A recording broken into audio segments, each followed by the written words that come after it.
شروع اللہ کا نام لے کر جو بڑا مہربان نہایت رحم والا ہے۔ الف لام را، یہ اللہ کی کتاب اور قرآن روشن کی آیتیں ہیں۔ کسی وقت کافر لوگ آرزو کریں گے کہ اے کاش وہ مسلمان ہوتے۔ اے نبی، ان کو ان کے حال پر رہنے دو کہ کھا پی لیں اور فائدے اٹھا لیں، اور لمبی لمبی آرزویں ان کو دنیا میں مشغول کیے رکھیں۔ آخر کار ان کو اس کا انجام معلوم ہو جائے گا۔ اور ہم نے کوئی بستی ہلاک نہیں کی مگر اس کا وقت مقرر لکھا ہوا تھا۔ کوئی امت اپنی مدت مقررہ سے نہ آگے نکل سکتی ہے اور نہ پیچھے رہ سکتی ہے۔ اور کفار کہتے ہیں کہ اے شخص جس پر نصیحت کی کتاب نازل ہوئی ہے، تو دیوانہ ہے۔ اگر تو سچا ہے تو ہمارے پاس فرشتوں کو کیوں نہیں لے آتا؟ کہہ دو ہم فرشتوں کو نازل نہیں کیا کرتے مگر حق کے ساتھ، اور اس وقت ان کو مہلت نہیں ملے گی۔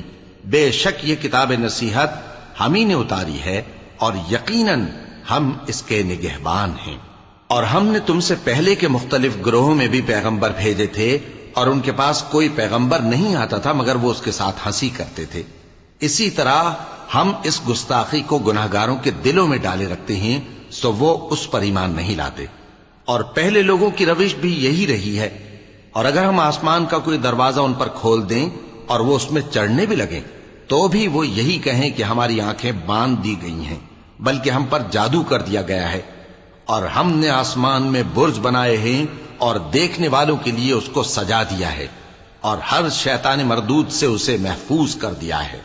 ہاں، اگر کوئی چوری سے سننا چاہے تو ایک روشن انگارہ اس کے پیچھے لپکتا ہے، اور زمین کو ہم نے پھیلایا اور اس میں پہاڑ بنا کر رکھ دیے، اور اس میں ہر ایک چیز اندازے سے اگائی۔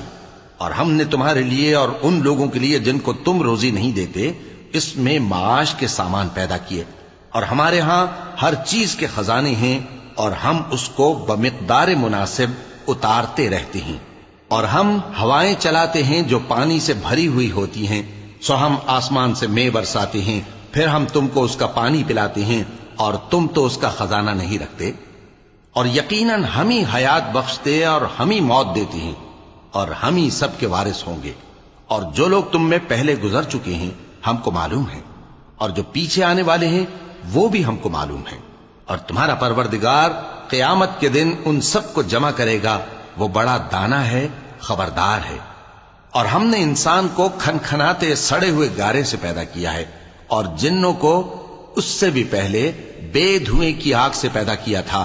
اور وہ وقت قابل ذکر ہے جب تمہارے پروردگار نے فرشتوں سے فرمایا تھا کہ میں کھنکھناتے سڑے ہوئے گارے سے بشر بنانے والا ہوں، بس جب میں اس کو درست کر لوں اور اس میں اپنی طرف سے روح پھونک دوں تو اس کے آگے سجدے میں گر پڑنا۔ چنانچہ فرشتے تو سب کے سب سجدے میں گر پڑے مگر شیطان کہ اس نے سجدہ کرنے والوں کے ساتھ ہونے سے انکار کیا۔ فرمایا اے ابلیس، تجھے کیا ہوا کہ تو سجدہ کرنے والوں میں شامل نہ ہوا؟ اس نے کہا میں ایسا نہیں ہوں کہ انسان کو جس کو تو نے کھنکھناتے سڑے ہوئے گارے سے بنایا ہے سجدہ کروں۔ فرمایا یہاں سے نکل جا کہ اب تو مردود ہے، اور تجھ پر قیامت کے دن تک لعنت برسے گی۔ اس نے کہا کہ پروردگار مجھے اس دن تک مہلت دے جب لوگ مرنے کے بعد زندہ کیے جائیں گے۔ فرمایا اچھا، سو تجھے مہلت دی جاتی ہے وقت مقرر یعنی قیامت کے دن تک۔ اس نے کہا کہ پروردگار جیسا تو نے مجھے بھٹکا دیا ہے میں بھی زمین میں لوگوں کے لیے گناہوں کو آراستہ کر کے دکھاؤں گا اور سب کو بہکاؤں گا۔ ہاں، ان میں جو تیرے خاص بندے ہیں ان پر میرا قابو چلنا مشکل ہے۔ فرمایا کہ مجھ تک پہنچنے کا یہی سیدھا رستہ ہے، جو میرے خاص بندے ہیں ان پر تجھے کچھ قدرت نہیں کہ ان کو گناہ میں ڈال سکے۔ ہاں، بد راہوں میں سے جو تیرے پیچھے چل پڑے، اور ان سب کے وعدے کی جگہ جہنم ہے۔ اس کے 7 دروازے ہیں، ہر ایک دروازے کے لیے ان میں سے الگ الگ حصہ ہے۔ جو متقی ہیں وہ باغوں اور چشموں میں ہوں گے۔ ان سے کہا جائے گا کہ ان میں سلامتی اور امن و اطمینان سے داخل ہو جاؤ، اور ان کے دلوں میں جو کدورت ہوگی ہم اسے نکال دیں گے، گویا بھائی بھائی مسندوں پر ایک دوسرے کے سامنے بیٹھے ہوں۔ نہ ان کو وہاں کوئی تکلیف پہنچے گی اور نہ وہ وہاں سے نکالے جائیں گے۔ اے پیغمبر میرے بندوں کو بتا دو کہ میں بڑا بخشنے والا ہوں، بڑا مہربان ہوں، اور یہ کہ میرا عذاب بھی درد دینے والا عذاب ہے۔ اور ان کو ابراہیم کے مہمانوں کا احوال سنا دو۔ جب وہ ابراہیم کے پاس آئے تو سلام کہا۔ انہوں نے کہا کہ ہمیں تو تم سے ڈر لگتا ہے۔ مہمانوں نے کہا کہ ڈریے نہیں، ہم آپ کو ایک دانشمند لڑکے کی خوشخبری دیتے ہیں۔ وہ بولے کہ جب مجھے بڑھاپے نے آ پکڑا تو تم خوشخبری دینے لگے، اب کاہے کی خوشخبری دیتے ہو؟ انہوں نے کہا کہ ہم آپ کو سچی خوشخبری دیتے ہیں، سو آپ مایوس نہ ہوں۔ ابراہیم نے کہا کہ اللہ کی رحمت سے مایوس ہونا تو گمراہوں کا کام ہے۔ پھر کہنے لگے کہ فرشتوں، تمہارا اصل کام کیا ہے؟ انہوں نے کہا کہ ہم ایک گناہگار قوم کی طرف بھیجے گئے ہیں کہ اس کو عذاب کریں، مگر لوط کے گھر والے کہ ان سب کو ہم بچا لیں گے، البتہ ان کی بیوی کہ اس کے لیے ہم نے ٹھہرا دیا ہے کہ وہ پیچھے رہ جائے گی۔ پھر جب فرشتے لوط کے گھر آئے تو انہوں نے کہا کہ تم تو ناآشنا سے لوگ ہو۔ وہ بولے کہ نہیں، بلکہ ہم آپ کے پاس وہ چیز لے کر آئے ہیں جس میں لوگ شک کرتے تھے، اور ہم آپ کے پاس یقینی بات لے کر آئے ہیں اور ہم سچ کہتے ہیں۔ تو آپ کچھ رات رہے سے اپنے گھر والوں کو لے نکلیں اور خود ان کے پیچھے چلیں، اور آپ میں سے کوئی شخص پیچھے مڑ کر نہ دیکھے، اور جہاں آپ کو حکم ہو وہاں چلے جائیے۔ اور ہم نے لوط کی طرف وہی بھیجی کہ ان لوگوں کی جڑ صبح ہوتے ہوتے کاٹ دی جائے گی۔ اور اہل شہر لوط کے پاس خوش خوش دوڑے آئے۔ لوط نے کہا کہ یہ میرے مہمان ہیں، کہیں ان کے بارے میں مجھے رسوا نہ کرنا، اور اللہ سے ڈرو اور میری بے آبروئی نہ کرو۔ وہ بولے، کیا ہم نے تم کو سارے جہان کی حمایت و طرفداری سے منع نہیں کیا؟ انہوں نے کہا کہ اگر تمہیں کرنا ہی ہے تو یہ میری قوم کی لڑکیاں ہیں، ان سے شادی کر لو۔ اے نبی، تمہاری جان کی قسم، وہ اپنی مستی میں مدہوش ہو رہے تھے، سو ان کو سورج نکلتے نکلتے چنگھاڑ نے آ پکڑا، اور ہم نے ان بستیوں کو الٹ کر نیچے اوپر کر دیا اور ان پر کھنگر کی پتھریاں برسائیں۔ بے شک اس قصے میں اہل فراست کے لیے نشانی ہے، اور وہ بستیاں اب تک شام جانے والے سیدھے رستے پر موجود ہیں۔ بے شک اس میں ایمان لانے والوں کے لیے نشانی ہے۔ اور بن کے رہنے والے یعنی قوم شعیب کے لوگ بھی گناہگار تھے، تو ہم نے ان سے بھی بدلہ لیا، اور یہ دونوں شہر کھلے رستے پر موجود ہیں۔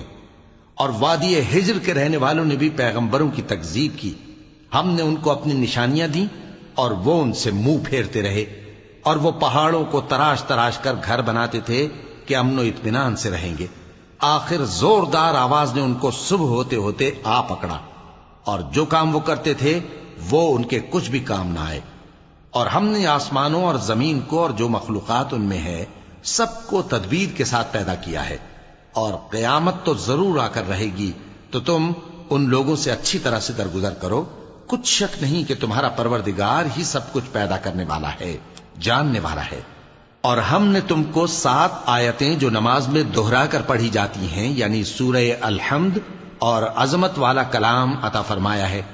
ہم نے کفار کی کئی جماعتوں کو جن کو فوائد دنیاوی سے نوازا ہے، تم ان کی طرف رغبت سے آنکھ اٹھا کر نہ دیکھنا، اور نہ ان کے حال پر رنج و غم کرنا، اور مومنوں کے ساتھ تواضع سے پیش آنا، اور کہہ دو کہ میں تو علانیہ ڈر سنانے والا ہوں، اور ہم ان کفار پر اسی طرح عذاب نازل کریں گے جس طرح ان لوگوں پر نازل کیا جنہوں نے تقسیم کر دیا، یعنی قرآن کو کچھ ماننے اور کچھ نہ ماننے سے ٹکڑے ٹکڑے کر ڈالا۔